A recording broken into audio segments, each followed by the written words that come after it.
ഓം ശരവണഭവ. എല്ലാവർക്കും കാർത്തികേയം യൂട്യൂബ് ചാനലിലേക്ക് സ്വാഗതം. ഇന്ന് ഞാൻ നിങ്ങളുമായിട്ട് പങ്കുവയ്ക്കുന്ന രണ്ട് കാര്യങ്ങളാണ്. അതായത് നാളെ ചൊവ്വാഴ്ച പഞ്ചമിയുമാണ്, അഭിജിത്ത് നക്ഷത്രവും കൂടിയുണ്ട്. ആദ്യം അഭിജിത്ത് നക്ഷത്രം വരുന്ന സമയം എപ്പോഴാണെന്ന് പറയാം. അതിനുശേഷം വളരെയധികം പവർഫുള്ളായിട്ടുള്ള, നിങ്ങൾ ആഗ്രഹിക്കുന്നത് എന്തും നിങ്ങൾക്ക് നേടിയെടുക്കാൻ പറ്റുന്ന, വീട്ടിലോട്ട് സർവ്വസമ്പൽ സമൃദ്ധിയും ഐശ്വര്യവും തരുന്ന ഒരു ലക്ഷ്മി വഴിപാടിനെക്കുറിച്ചുമാണ് പറയുന്നത്. അപ്പോൾ ആദ്യം നമുക്ക് അഭിജിത്ത് നക്ഷത്രം വരുന്ന സമയം എപ്പോഴാണെന്ന് നോക്കാം. എന്താണ് അഭിജിത്ത് നക്ഷത്രം എന്നുള്ളതൊക്കെ നിങ്ങൾക്ക് അറിയാമല്ലോ. അത് വീണ്ടും ഞാൻ പറയുന്നില്ല. നാളെ ചൊവ്വാഴ്ച അഭിജിത്ത് നക്ഷത്രം വരുന്ന സമയം എന്ന് പറയുന്നത് രാത്രിയാണ്. നാളെ ചൊവ്വാഴ്ച രാത്രി 11:46 തുടങ്ങി 12:10 വരെയാണ് അഭിജിത്ത് നക്ഷത്ര സമയം വരുന്ന ആ ഒരു 24 മിനിറ്റ് എന്ന് പറയുന്നത്. അതുകൊണ്ട് തന്നെ നാളത്തെ ദിവസം പകലാരും നിങ്ങൾ നോൺ വെജ് ഒന്നും കഴിക്കരുത്. നോൺ വെജ് കഴിക്കാതെ വേണം നമ്മൾ ഈ ഒരു അഭിജിത്ത് നക്ഷത്ര സമയത്ത് പ്രാർത്ഥിക്കുവാൻ വേണ്ടി. ചെയ്യേണ്ടത് എല്ലാവർക്കും അറിയാമല്ലോ. ഒരു ബ്രാസിൻ്റെ പ്ലേറ്റ് എടുത്തിട്ട് അതിൽ 2 മൺവിളക്കൊടുത്ത് നെയ്യൊഴിച്ച് മഞ്ഞൾ കുങ്കുമം പൊട്ടൊക്കെ വെച്ച് പൂക്കൾ കൊണ്ട് അലങ്കരിച്ച് നമ്മൾ അതിന് മുൻപിലിരുന്ന് അഭിജിത്ത് സ്തുതി 3 പ്രാവശ്യം ജപിക്കുക. അതിനുശേഷം നമ്മുടെ ഇഷ്ടദൈവത്തിൻ്റെ മന്ത്രങ്ങൾ ആ ഒരു 24 മിനിറ്റ് തീരുന്നത് വരെ ചൊല്ലുക എന്നുള്ളതാണ്. അഭിജിത്ത് സ്തുതി എന്താണെന്ന് എല്ലാവർക്കും അറിയാം. എന്നാൽ പോലും ഞാനിവിടെ എഴുതി കാണിക്കാം. അഭിജിത ആഗമാന്തുതിര അഭിജിതാംബര നക്ഷത്രാന നാദതീയ ജ്യോതിന നളഗംഗാധര പവധാരണ ശിവസ്യ വിഷ്ണുമേധിന ഭവതബലാംശുത പരിപാലയ ശരണാഗത പാഹിമ. ഇത് 3 പ്രാവശ്യം ചൊല്ലിയിട്ട് നിങ്ങളുടെ ഇഷ്ടദൈവത്തിൻ്റെ മന്ത്രങ്ങൾ എന്താണെങ്കിലും അത് നിങ്ങൾക്ക് ജപിക്കാവുന്നതാണ്. ശേഷം നിങ്ങളുടെ ആഗ്രഹം പ്രാർത്ഥിക്കുന്നതിന് മുൻപും പ്രാർത്ഥനയ്ക്ക് ശേഷവും ഭഗവാനോട് പ്രാർത്ഥിച്ചാൽ തീർച്ചയായും ആ ആഗ്രഹം നമുക്ക് നടന്നു കിട്ടും. ഒരുപാട് പേർക്കത് നടന്ന് കിട്ടിയിട്ടുള്ളതാണ്. ഇനി നമുക്ക് നാളെ ചെയ്യുന്ന ആ ഒരു വളരെയധികം പവർഫുള്ളായിട്ടുള്ള നല്ല ഫലം തരുന്ന ലക്ഷ്മി പൂജയെക്കുറിച്ച് നോക്കാം. അത് വളരെയധികം നല്ല ഫലങ്ങൾ നമുക്ക് തരുന്ന ഒരു ലക്ഷ്മി പൂജയെക്കുറിച്ചാണ്. ഇത് വളരെ ഈസിയാണ്, ആർക്ക് വേണമെങ്കിലും ചെയ്യാവുന്നതേ ഉള്ളൂ. ഇത് നമ്മൾ ചെയ്യുന്നത് ഈ വരുന്ന ചൊവ്വാഴ്ചയാണ്. അതായത് 2025 നവംബർ 25 അന്ന് പഞ്ചമിയാണ്. വെളുത്തപക്ഷ പഞ്ചമികളിൽ വാരാഹി അമ്മയോടൊപ്പം തന്നെ മഹാലക്ഷ്മി ദേവിയെയും നമുക്ക് പ്രാർത്ഥിക്കാമെന്നുള്ളത് ഞാൻ ഓൾറെഡി നിങ്ങളോട് പറഞ്ഞിട്ടുള്ള കാര്യമാണ്. അതുകൊണ്ട് തന്നെ ഈ ഒരു വൃശ്ചിക മാസത്തിലെ പഞ്ചമിയുടെ ഒരു പ്രാധാന്യം എന്ന് പറയുന്നത്, അതിനെ ശ്രീ പഞ്ചമി എന്ന് നമ്മൾ പറയും. സാധാരണയായിട്ട് വെള്ളിയാഴ്ചയും പഞ്ചമി തിഥിയും ഒന്നിച്ചു വരുമ്പോഴാണ് നമ്മൾ ശ്രീ പഞ്ചമി അന്നുണ്ടെന്ന് പറയുന്നത്. പക്ഷേ ഈ ഒരു വൃശ്ചിക മാസത്തെ നമ്മൾ ശ്രീ പഞ്ചമി എന്ന് പറയും ആ പഞ്ചമിക്ക്. കാരണം മഹാലക്ഷ്മി ദേവിയുടെ നക്ഷത്രം എന്ന് പറയുന്ന അനിഴം നക്ഷത്രം വൃശ്ചിക മാസത്തിൽ വന്നിരിക്കുന്നത്, വൃശ്ചിക രാശിയിൽ ഉൾപ്പെട്ടിരിക്കുന്നത് കൊണ്ടാണ് അന്ന് വരുന്ന വെളുത്തപക്ഷ പഞ്ചമിയെ നമ്മൾ ശ്രീ പഞ്ചമി എന്ന് പറയാൻ കാരണം. നിങ്ങൾ അന്നത്തെ ദിവസം ചെയ്യേണ്ടുന്ന അതിപ്രധാനമായിട്ടുള്ള ഒരു ലക്ഷ്മി പൂജ. ഇത് ചെയ്താൽ കടങ്ങൾ വീടാനും പണയത്തിലിരിക്കുന്ന സ്വർണം എടുക്കാനും, എന്തിനേറെ പറയുന്നു, കോടീശ്വര യോഗത്തെ നമുക്ക് നേടിയെടുക്കാനും പറ്റുന്ന ഒരു ലക്ഷ്മി പൂജയാണിത്. എന്താണ് നമ്മൾ ചെയ്യേണ്ടതെന്ന് നോക്കാം. അതിനു മുൻപായിട്ട് ചൊവ്വാഴ്ച ദിവസം ബ്രഹ്മമുഹൂർത്തമായ 3:30 മുതൽ രാവിലെ ഒരു 9 മണിക്കുള്ളിൽ നിങ്ങൾ ഈ ഒരു പൂജ ചെയ്യാനായിട്ട് ശ്രമിക്കണം. വൈകിട്ട് ചെയ്യാനായിട്ട് നിൽക്കരുത്. വൈകിട്ട് നമുക്ക് മറ്റൊരു കാര്യം ചെയ്യാനുണ്ട്, അതുകൊണ്ടാണ് വൈകിട്ട് ഇത് ചെയ്യരുതെന്ന് പറയുന്നത്. ഇനി നിങ്ങൾക്ക് രാവിലെ ചെയ്യാൻ സമയമില്ല എന്നുണ്ടെങ്കിൽ വൈകിട്ട് ചെയ്തോളൂ. Second option മാത്രമാണത്. അതുമാത്രവുമല്ല, ചൊവ്വാഴ്ച രാവിലെ 8 മണി മുതൽ 9 മണി വരെയാണ് ശുക്രഹോര വരുന്നത്. അതുകൊണ്ട് തന്നെ നിങ്ങൾക്ക് ആ ഒരു സമയത്ത് ഞാൻ ഈ പറയുന്ന ലക്ഷ്മി പൂജ ചെയ്യാൻ പറ്റിയാൽ തീർച്ചയായിട്ടും ആ ഒരു സമയത്ത് തന്നെ ഇത് ചെയ്യാനായിട്ട് ശ്രമിക്കണം. അപ്പോൾ എന്താണ് ചെയ്യേണ്ടത് എന്നുള്ളത് നോക്കാം. നിങ്ങൾ സാധാരണയായിട്ട് ലക്ഷ്മി പൂജ ചെയ്യുന്ന പൂജാമുറി വൃത്തിയാക്കിയെടുത്തിട്ട് ഞാൻ ഈ കാണിച്ചിരിക്കുന്നത് പോലെ താമരപ്പൂക്കൾ വരയ്ക്കുക എന്നുള്ളതാണ്. ശ്രദ്ധിക്കേണ്ടുന്ന കാര്യം, വെറും നിലത്ത് നിങ്ങളിത് വരയ്ക്കരുത്. ഒന്നെങ്കിൽ ഇതുപോലെയുള്ള ഒരു ബോർഡിൽ വരയ്ക്കാം, അല്ലെങ്കിൽ വലിയ ബ്രാസിൻ്റെ പ്ലേറ്റ് ഉണ്ടെങ്കിൽ അതിൽ വരയ്ക്കാം. അങ്ങനെയല്ല എന്നുണ്ടെങ്കിൽ വാഴയിലയിൽ വരയ്ക്കാം. എപ്പോഴും ശ്രദ്ധിക്കേണ്ടത്, ആ സെൻറ്ററിൽ നമ്മൾ ഒരു താമരപ്പൂവ് സെൻറ്ററിൽ വരയ്ക്കും. ആ സെൻറ്ററിലെ താമരപ്പൂവ് നല്ല വലുതായിരിക്കണം. ചുറ്റുമുള്ള 5 തീരെ ചെറുത് മതിയാവും. ഞാനിപ്പോൾ എനിക്ക് ഇത്രയും സ്പേസ് ഉള്ളതുകൊണ്ട് ഞാൻ വലിപ്പത്തിൽ വരച്ചു എന്നുള്ളതേ ഉള്ളൂ. ഈ ഒരു താമരപ്പൂവ് വരയ്ക്കുന്നതിനേക്കാട്ടിലും ഒറിജിനൽ താമരപ്പൂവ് നിങ്ങൾക്ക് ലഭിക്കും എന്നുണ്ടെങ്കിൽ അതെടുക്കുന്നതാണ് ഏറ്റവും ശ്രേഷ്ഠമായിട്ടുള്ള കാര്യം. അതായത് ഒറിജിനലായിട്ടുള്ള 6 താമരപ്പൂക്കൾ. ഇപ്പോൾ വിൻ്റർ സീസൺ ആയതുകൊണ്ട് തന്നെ താമരപ്പൂക്കൾ കിട്ടാനായിട്ട് നമുക്ക് ബുദ്ധിമുട്ടായിരിക്കും. അങ്ങനെയുള്ളവർക്ക് 6 താമരപ്പൂക്കൾ വരയ്ക്കാം. മാക്കോലമായിട്ട് എങ്ങനെയാണ് താമരപ്പൂ വരയ്ക്കേണ്ടതെന്ന് ഞാൻ പറഞ്ഞിട്ടുണ്ട്. മാക്കോലം എങ്ങനെയാണ് പ്രിപ്പയർ ചെയ്യേണ്ടതെന്നൊക്കെ ഞാൻ പറഞ്ഞിട്ടുള്ളതാണ്. അപ്പോൾ നമ്മൾ ഇതുപോലെ 6 താമരപ്പൂക്കൾ വരയ്ക്കുക. വരയ്ക്കുമ്പോൾ ശ്രദ്ധിക്കേണ്ടുന്ന മറ്റൊരു കാര്യം, 8 ഇതളുകളുള്ള താമരപ്പൂവ് മാത്രമേ നമ്മൾ വരയ്ക്കാവൂ എന്നുള്ളതാണ്. അതായത് മുകളിൽ 5 ഇതളുകളും താഴെ 3 ഇതളുകളും, അങ്ങനെയുള്ള 8 ഇതൾ താമരപ്പൂവ് ഈ രീതിയിൽ തന്നെ വരയ്ക്കാൻ ശ്രദ്ധിക്കണം. താമരപ്പൂവ് വരയ്ക്കുന്നവരാണെങ്കിൽ, ഒറിജിനൽ താമരപ്പൂവ് വെക്കുന്നവരാണെങ്കിൽ ചെയ്യേണ്ടുന്നൊരു രീതി ഞാൻ പറയാം. ഒറിജിനൽ അല്ലാതെ ഇതുപോലെ താമരപ്പൂ നിങ്ങൾ വരയ്ക്കുകയാണെങ്കിൽ വരച്ചിട്ട് മഞ്ഞൾ കുങ്കുമം കൊണ്ട് ആ താമരപ്പൂക്കളൊന്ന് അലങ്കരിക്കണം.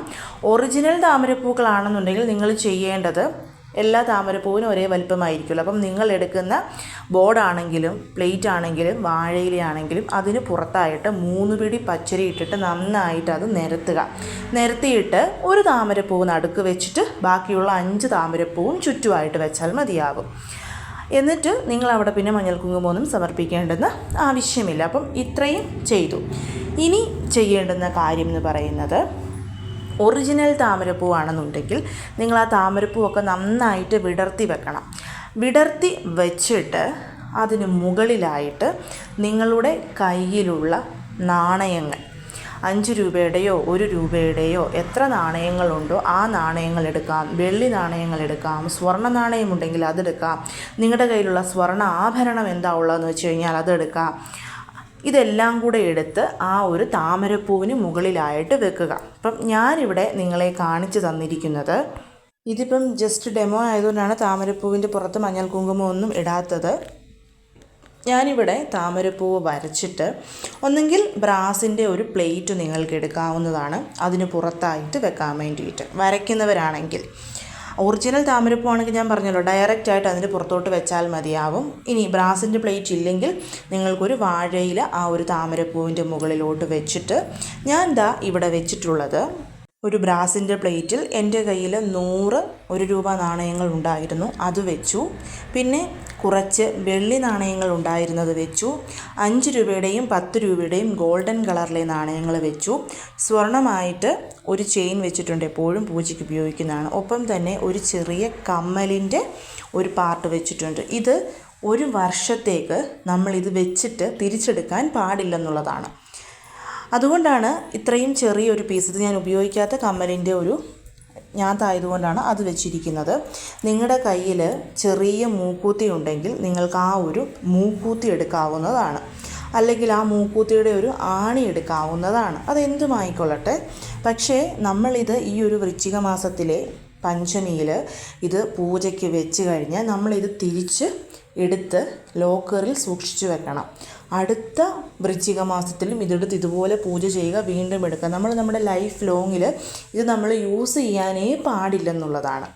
ഇനി നിങ്ങൾക്ക് അങ്ങനെ ഒരു സ്വർണം വെക്കാൻ പറ്റില്ലെന്നുണ്ടെങ്കിൽ ഞാൻ ഈ കാണിച്ചിരിക്കുന്നത് പോലെ ഒരു കുന്നിക്കുരു, അതായത് നമ്മുടെ മഞ്ചാടിയുടെ മറ്റൊരു വേർഷനായിട്ടുള്ള കുന്നിക്കുരു, ആ കുന്നിക്കുരു ഒരെണ്ണം എടുത്താൽ മതിയാവും സ്വർണത്തിന് പകരമായിട്ട്. പക്ഷേ നിങ്ങൾ ഈ പൂജ ചെയ്യുമ്പോൾ നിങ്ങളുടെ കയ്യിലുള്ള എന്തെങ്കിലും ഒരു സ്വർണം ഇതിൽ ആഡ് ചെയ്യണം, അത് നിർബന്ധമാണ്.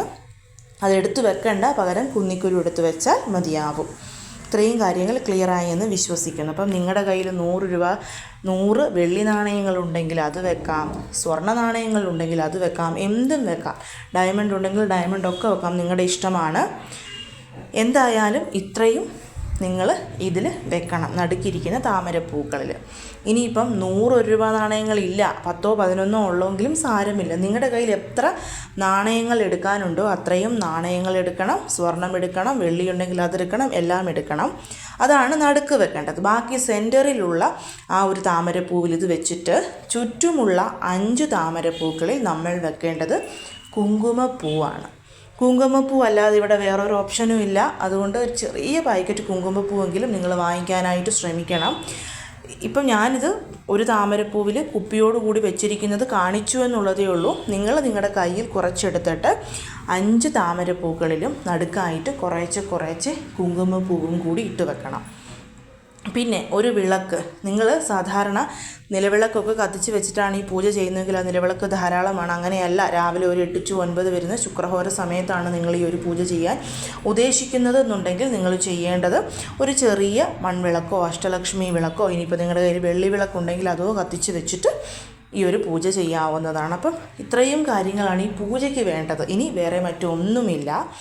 ഇത്രയും കാര്യങ്ങൾ നമ്മൾ ഒരുക്കി വെച്ചതിന് ശേഷം നമ്മൾ നടുക്ക് നാണയങ്ങൾ വെച്ചിരിക്കുന്ന ആ ഒരു ലക്ഷ്മി ദേവിയായിട്ട് കരുതി വെച്ചിരിക്കുന്ന ധനലക്ഷ്മി, അതിന് വേണം നമ്മൾ അർച്ചന ചെയ്യാൻ.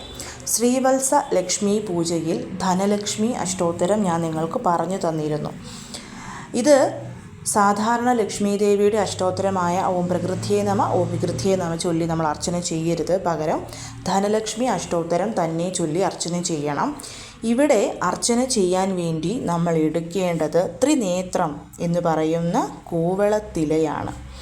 കൂവളത്തില കൊണ്ട് താമരപ്പൂവിനെ നമ്മൾ പൂജിച്ചാൽ 100% നമുക്ക് ഫലം കിട്ടും എന്നുള്ളതാണ് പറയുന്നത്. ഇത് ഞാൻ ഓൾറെഡി പറഞ്ഞു തന്നിരുന്നു. 108 കൂവളത്തിലയുണ്ടെങ്കിൽ തീർച്ചയായും അത് സംഘടിപ്പിച്ച് അതുകൊണ്ട് തന്നെ നിങ്ങൾ അർച്ചന ചെയ്യണം. ഇല്ലെങ്കിൽ എത്ര കൂവളത്തില കിട്ടുമോ അത്രയും കൂവളത്തിലകൾ കൊണ്ടും ബാക്കി മുല്ലപ്പൂവോ താമരപ്പൂവിൻ്റെ ഇതളുകളോ റോസാപ്പൂക്കളോ കൊണ്ട് നിങ്ങൾക്ക് അർച്ചന ചെയ്യാം. ശ്രീവത്സ ലക്ഷ്മി പൂജയുടെ ലിങ്ക് ഞാൻ കൊടുത്തേക്കാം. അതിൽ നോക്കി നിങ്ങൾക്ക് അമ്മയുടെ 108 നാമങ്ങൾ എഴുതിയെടുക്കുകയോ സ്ക്രീൻഷോട്ടായിട്ട് എടുത്തോ അല്ലെങ്കിൽ ആ സമയത്ത് അത് നോക്കി ചൊല്ലുകയോ എന്താണെന്ന് വെച്ച് കഴിഞ്ഞാൽ നിങ്ങളുടെ ഇഷ്ടം പോലെ ചെയ്യാം. കാരണം അത് വളരെ വളരെ ശക്തിയായിട്ടുള്ള അഷ്ടോത്തരമാണ്. ആ ഒരു അഷ്ടോത്തരം ചൊല്ലി ശ്രീവത്സ ലക്ഷ്മി പൂജ ചെയ്യുന്നവർക്കറിയാം അതിൻ്റെ ഫലം എത്രമാത്രമാണ് എന്നുള്ളത്. നമ്മൾ അത് ചൊല്ലി സമർപ്പിക്കണം. കൂവളത്തില അല്ലെങ്കിൽ പൂക്കൾ ആ ഒരു നാണയത്തിന് 108 പ്രാവശ്യം ചൊല്ലി നമ്മൾ അർച്ചന ചെയ്യുകയാണ് ചെയ്യുന്നത്. അർച്ചന ചെയ്തതിന് ശേഷം എപ്പോഴും പറയുന്ന പോലെ ധൂപദീപ ആരാധന എടുക്കണം.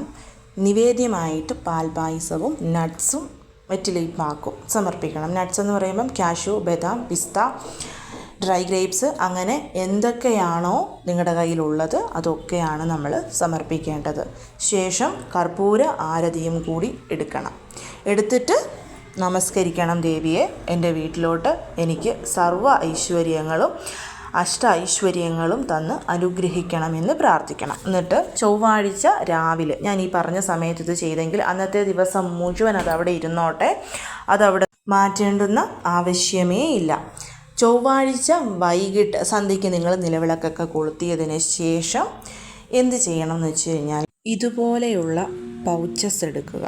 അതായത് ഞാനിപ്പോൾ ഇവിടെ 4 എണ്ണം എടുത്തിട്ടുണ്ട്. ഒരെണ്ണം ഒരു പിങ്ക് കളറിലെ വലുതും ബാക്കി സിൽവർ കളറിലെ 3 എണ്ണവും. അത് ഇതിനകത്ത് സ്വർണം, വെള്ളി, അതേപോലെ തന്നെ നാണയം, ഇത് 3ഉം വെക്കാൻ വേണ്ടിയിട്ട് സെപ്പറേറ്റ് ആയിട്ട് ആണ് എടുത്തിരിക്കുന്നത്. ഇങ്ങനെയുള്ള പൗച്ചസ് നിങ്ങളുടെ കയ്യിലില്ല എങ്കിൽ ഇതുപോലെയുള്ള ഒരു സിൽക്കിൻ്റെ തുണി മേടിക്കുക. സിൽക്കിനെ വളരെ പെട്ടെന്ന് അട്രാക്റ്റ് ചെയ്യാനുള്ള കഴിവുള്ളത് കൊണ്ടാണ് സിൽക്ക് എടുക്കാൻ പറഞ്ഞത്. ഇനിയിപ്പം സിൽക്ക് ഞങ്ങൾക്ക് വാങ്ങിക്കാനുള്ള പൈസ ഇല്ല, സിൽക്ക് തുണി വാങ്ങിക്കാൻ പറ്റില്ല എന്നുള്ളവർ സാധാരണ കോട്ടൺ തുണി എടുക്കുക, യെല്ലോ കളറോ റെഡ് കളറോ. എന്നിട്ട് ഒരു വലുതായിട്ട്, അതായത് ഞാൻ ഈ കാണിച്ചിരിക്കുന്ന പിങ്ക് കളർ പോലെ ഒരെണ്ണം വലുതായിട്ട് മുറിച്ചെടുക്കുക. ബാക്കിയുള്ള 3 എണ്ണം ചെറുതായിട്ട് മുറിച്ചെടുക്കുക. നമ്മൾ അർച്ചന ചെയ്തിരിക്കുന്ന നാണയത്തിൽ നിന്നും 1-2 നാണയങ്ങൾ നമ്മൾ ഞാൻ ഈ കാണിക്കുന്നത് പോലെ ഒരു പൗച്ചിലോട്ട് ഇടണം. ഒപ്പം തന്നെ ആ 5 താമരപ്പൂവിൽ വെച്ചിരിക്കുന്ന കുങ്കുമപ്പൂവും അത് 1-2 സ്ട്രാൻഡ്സ് മതി. എന്നിട്ട് അത് നമ്മളൊരു കിഴിയായിട്ട് കെട്ടുക.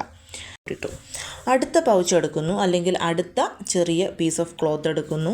അതിലോട്ട് നിങ്ങൾ വെച്ചിരിക്കുന്ന വെള്ളി നാണയം അല്ലെങ്കിൽ വെള്ളിയുടെ എന്തെങ്കിലും ആഭരണം നിങ്ങൾ പൂജയിൽ ഉപയോഗിച്ചിട്ടുണ്ട്, നിങ്ങൾക്കതിനി ഉപയോഗിക്കേണ്ട എന്നാണെന്നുണ്ടെങ്കിൽ മതിയാവും, അത് ഇടുന്നു. ഞാനിപ്പം വെള്ളി നാണയമാണ് ഇട്ടത്.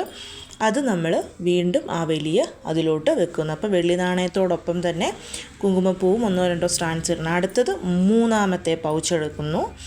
അതിലേക്ക് നമ്മൾ സ്വർണ്ണമുണ്ടെങ്കിൽ സ്വർണം, ഇനി കുന്നിക്കുരു മാത്രമാണെങ്കിൽ കുന്നിക്കുരു, രണ്ടും കൂടെ ഒന്നിച്ച് വെക്കാം. ഞാനിവിടെ ഈ ഒരു സ്വർണവും കുന്നിക്കുരുവും ഒപ്പം തന്നെ കുങ്കുമപ്പൂവും കൂടി ഇട്ടിട്ടുണ്ട്. അങ്ങനെ ഇത് 3ഉം ക്ലോസ് ആക്കുന്നു. ഇത് 3ഉം നമ്മൾ ഈ ഒരു പൗച്ചിനകത്തോട്ട് ഇറക്കി വെക്കുന്നു. അപ്പം നിങ്ങൾ തുണി എടുത്തെങ്കിൽ ഇത് 3ഉം സെപ്പറേറ്റ് കിഴിയായിട്ട് കെട്ടിയിട്ട് ഈ ഒരു വലിയ തുണിക്കകത്തോട്ട് ഇത് വെച്ചിട്ട് അത് വീണ്ടും വലിയൊരു കെട്ടായിട്ട് കെട്ടണം. അപ്പം ഞാനിത് 3ഉം കൂടി പൗച്ചിനകത്തോട്ട് ഇട്ടിട്ട് ഒന്നിച്ചൊരു കെട്ടായി കെട്ടി.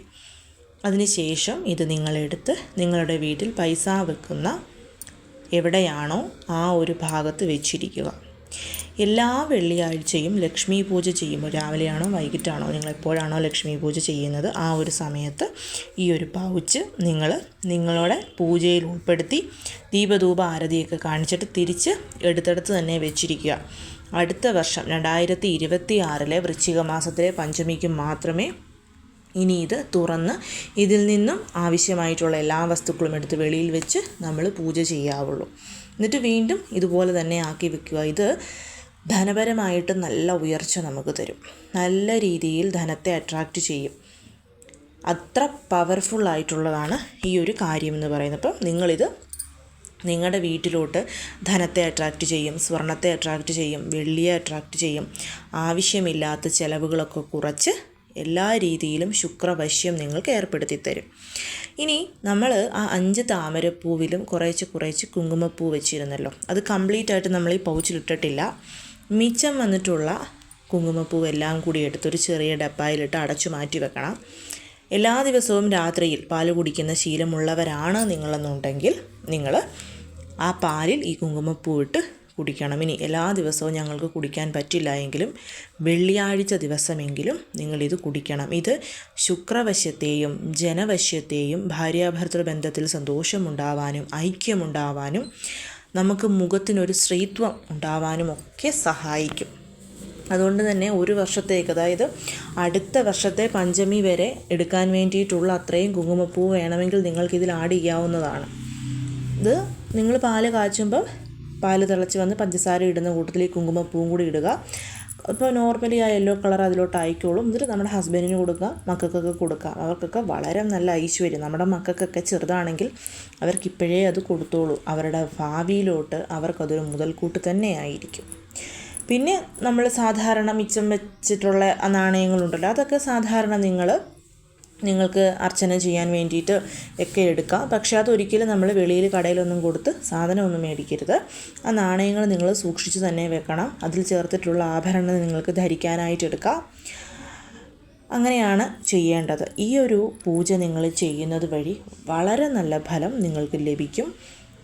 കഴിയുന്നതും എല്ലാവരും, ഇപ്പോൾ താമരപ്പൂ ഇല്ലെങ്കിലും നിങ്ങൾക്കിത് ചെയ്യാവുന്നതാണ്. പിന്നെ നാണയങ്ങൾ ഞാൻ പറഞ്ഞതുപോലെ ഒരുപാടില്ലെങ്കിലും കുറച്ചെങ്കിലും എടുത്താൽ മതി. സ്വർണം, നിങ്ങൾ ധരിച്ചിരിക്കുന്ന സ്വർണം എടുക്കുക, നന്നായിട്ടത് മഞ്ഞൾ വെള്ളത്തിലിട്ട് കഴുകി തുടച്ചെടുത്തിട്ട് അത് പൂജയ്ക്ക് എടുക്കുക. അതിന് ശേഷം നിങ്ങൾക്കത് തിരിച്ച് വെക്കാവുന്നതാണ്.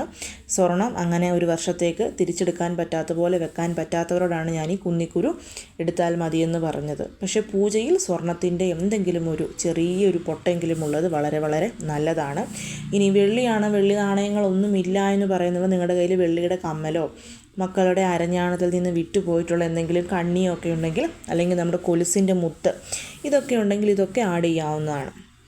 അങ്ങനെ അല്ലെങ്കിൽ നിങ്ങൾക്കൊരു വെള്ളിയുടെ നാണയം മേടിക്കാം. 100 രൂപ ആകുകയുള്ളൂ ഏറ്റവും കുറഞ്ഞൊരു വെള്ളി നാണയത്തിന്. അപ്പോൾ ഇങ്ങനെയാണ് ഈ ഒരു പൂജ ചെയ്യേണ്ടത്. വളരെ വളരെ നല്ല ഫലങ്ങൾ നമുക്ക് തരുന്നതാണ്. പിന്നെ ആഴ്ച ലക്ഷ്മി പൂജ നമ്മൾ ചെയ്യുമ്പോൾ ഈ ഒരു കിഴിയെടുത്ത് ലക്ഷ്മി പൂജയിൽ വെച്ച് ധൂപദീപ ആരതി കാണിക്കാനായിട്ട് മറക്കരുത്. പീരിയഡ്സ് വരുന്ന ആ ഒരാഴ്ച നമ്മളങ്ങ് സ്കിപ്പ് ചെയ്താൽ മതിയാകും. എല്ലാവരെയും മുരുകൻ അനുഗ്രഹിക്കട്ടെ. ഓം ശരവണഭവ.